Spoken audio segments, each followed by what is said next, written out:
Pemirsa, ajang pemilihan idola terbesar di Asia, Asian Idol, sudah di depan mata.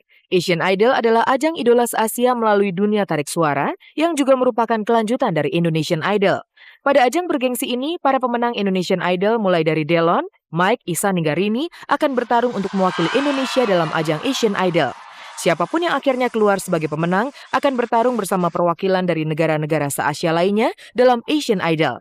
Agar tampil maksimal di ajang bergengsi ini, para jawara Indonesia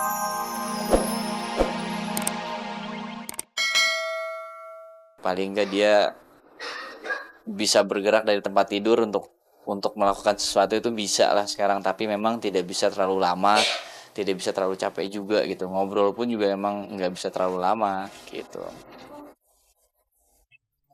Ku dekat dan menangis di pangkuanmu sampai aku tertidur bagai masa kecil dulu.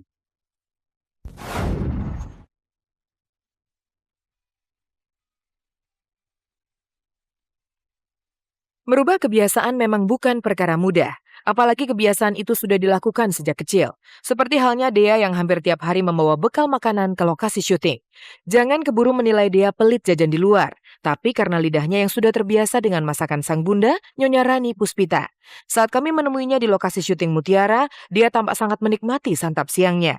Kalaupun terpaksa jajan di rumah, dia harus pilih-pilih karena takut sakit perut. Aku sendiri tahu kalau aku tuh sensitif dengan makan makanan yang bikin sakit perut segala macem. Aku tahu itu.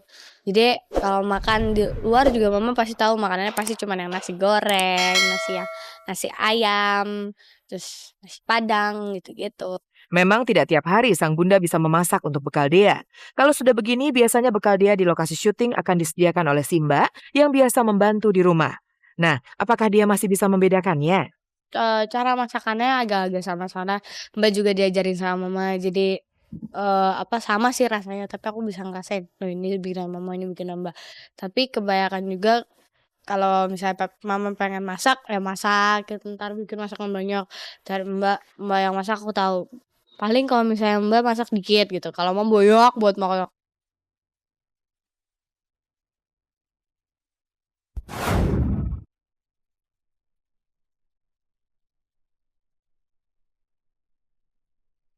Dari sekedar iseng menjadi kebutuhan. Begitulah kisah Nadia Vega dengan behel atau kawat giginya. Siapa sangka semula Nadia menggunakan behel karena ikut-ikutan teman. Tapi kecelakaan yang dialaminya saat menjalani syuting membuat penampilan Nadia tidak pernah lepas dari behel. Semula Nadia berpikir hanya luka biasa di bagian mulut. Namun setelah diperiksa lebih jauh, ternyata luka yang dialaminya cukup parah. Di salah satu sinetron aku kecelakaan, jadi ketonjok sama kameramenku. Di sini bengkak, katanya rahangku geser ke sebelah kanan. Jadi kalau sekarang juga masih agak-agak ngomongnya ke kanan-kanan gitu. Terus gigiku yang bawah yang seri tadinya rapi gini jadi begini. Jadi ketonjok sini ini jadi begini. Terus ini semuanya udah mau goyang. Akibat kecelakaan tadi, cukup lama juga Dara kelahiran Pekanbaru 12 Desember 87 itu menggunakan behel. Karir Nadia di dunia akting pun sempat terganggu karena peran yang mengharuskannya tampil tanpa behel. Beruntung sekarang teknologi semakin canggih. Dia tetap menjalani syuting tanpa harus meninggalkan perawatan gigi. Kemarin atas bawah, luar dua-duanya. Tapi ada film aku minta om mau dong dipindahin ke belakang, kok nggak copot dong. Omnya bilang belum Nat, belum ini belum selesai katanya. Bener banget sih, aku pengen cepet ini, pengen cepet lepas. Ya udah om pindahin ke dalam katanya. Udah dipindahin ke dalam. Pemirsa, terima kasih Anda masih setia bersama Kabar-Kabar Kamis. Berikut ini akan kami sajikan berita terhangat yang baru saja diliput tim redaksi Kabar Kabari.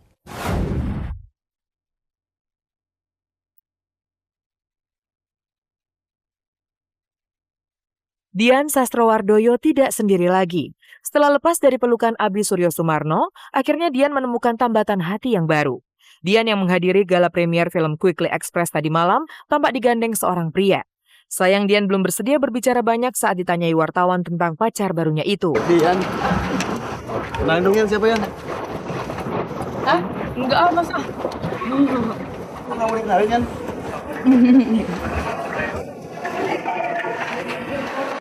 Walau masih malu-malu, yang pasti penampilan Dian dan pacar misteriusnya kemarin malam merupakan yang pertama di depan publik. Setelah jalinan cintanya dengan Abi putus, Dian sebenarnya sempat digosipkan memiliki hubungan khusus dengan penyiar sekaligus program director salah satu radio swasta di ibu kota bernama Marwan Safir Mahendra Nasution. Kabarnya Marwan pula lah yang membuat hubungan Dian dan Abi kandas pada Agustus 2006 silam. Abi disebut-sebut kesal setelah mendapati Dian secara diam-diam menjalin hubungan spesial dengan Marwan. Tapi apakah Marwan pria yang digandeng kemarin malam? Biarkan waktu yang menjawab.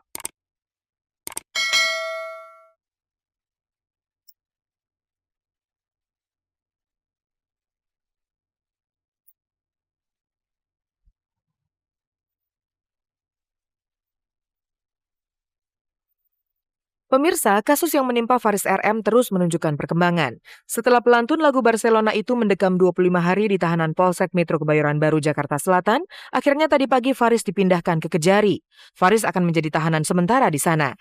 Namun bila kondisinya tidak memungkinkan, Faris akan langsung dipindahkan ke LP Cipinang. Yes. Baik. Semoga di proses yang berlanjut nanti saya bisa mendapatkan keringanan. Surat dari Kejaksaan Negeri Jakarta Selatan bahwa Faris RM akan kami pindahkan ya ke Kejaksaan Negeri Jakarta Selatan, yang mana nanti segala sesuatu hal termasuk sampai persidangan sudah kami limpahkan semuanya ke Kejaksaan Negeri Jakarta Selatan. Kesetiaan Oneng Diana Riyadini sedang diuji. Hingga sekarang Oneng harus menerima kenyataan pahit kalau sang suami Faris Rustamunaf harus mendekam di ruang tahanan setelah tersandung kasus narkoba. Walau terasa pahit, Oneng tetap memberikan dukungan pada Faris, termasuk saat menjenguk suaminya Rabu kemarin. Oneng yakin sekali di balik musibah yang menimpa keluarganya ada hikmah yang bisa dipetik. Jalanin aja, mungkin ya kadang-kadang kan orang juga tidak selalu di atas saja, bisa aja kita mengalami hal sulit, tapi saya yakin bahwa dari setiap kesulitan ada kemudahan, dari yang nggak enak tiadain, jadi itu aja deh. Ditangkapnya Faris tentu saja meninggalkan sejumlah pertanyaan pada ketiga buah hatinya, Ravenska, Ravensky, dan Shervedjo. Dan sebagai seorang ibu, Oneng ternyata lebih memilih jalan terbuka. Di mata Oneng, apa yang terjadi pada suaminya bukanlah hal yang memalukan dan harus ditutupi. Yang saya tutupin ke anak-anak nggak ada ya, jadi semuanya juga saya dari dulu kita terbuka sama anak, jadi ya nggak ada apa-apa. Dan ini kan bukan kasus yang memalukan. Anak-anak pun juga kalau kangen saya bawa ke sini, bisa. Jadi tidak ada jarak lah tepatnya, tetap gitu. Selain saya minta maaf pada semua pihak, mungkin saya bisa mendapatkan keringanan yang saya harapkan gitu. Bos, mana teh? Thank you buat semuanya, Bos. Thank you buat semuanya.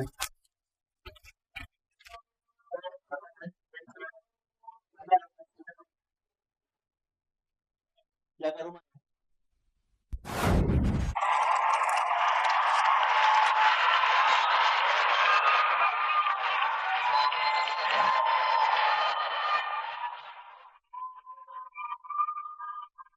Pemirsa, ajang pemilihan idola terbesar di Asia, Asian Idol, sudah di depan mata. Asian Idol adalah ajang idola se-Asia melalui dunia tarik suara yang juga merupakan kelanjutan dari Indonesian Idol. Pada ajang bergengsi ini, para pemenang Indonesian Idol mulai dari Delon, Mike, Ihsan hingga Rini akan bertarung untuk mewakili Indonesia dalam ajang Asian Idol. Siapapun yang akhirnya keluar sebagai pemenang akan bertarung bersama perwakilan dari negara-negara se-Asia lainnya dalam Asian Idol. Agar tampil maksimal di ajang bergengsi ini, para jawara Indonesian Idol pun terus membenahi diri. Nggak beda jauh, tapi sekarang lebih lepas, lebih berani tampil ya, lebih berani tampil terus lebih berpower deh. Udah tahu cara ngadepin bagaimana lagu itu supaya bisa didengar dan bisa nyampe ke telinga yang mendengarkannya. Untuk mendekati Asian Idol, Rini sama sekali nggak ada manggung-manggung, jadi hari ini benar-benar istirahatnya dibanyakin supaya kondisi fisiknya bagus. Pertarungan para jawara Indonesian Idol akan berlangsung sejak 24 November mendatang. Jadi para pemirsa, berikan dukungan sepenuhnya pada idola Anda agar bisa mewakili Indonesia pada ajang Asian Idol.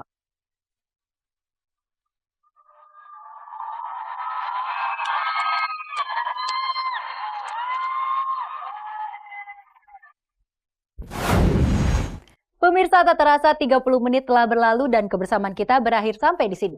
Saya Hesti Purwadinata beserta segenap pekerja produksi mohon undur diri dari hadapan Anda. Sampai bertemu kembali dengan Kabar-Kabari tiap hari Senin, Kamis, dan Kabar-Kabari Minggu. Tentunya di saluran kebanggaan kita RCTI Semakin Oke.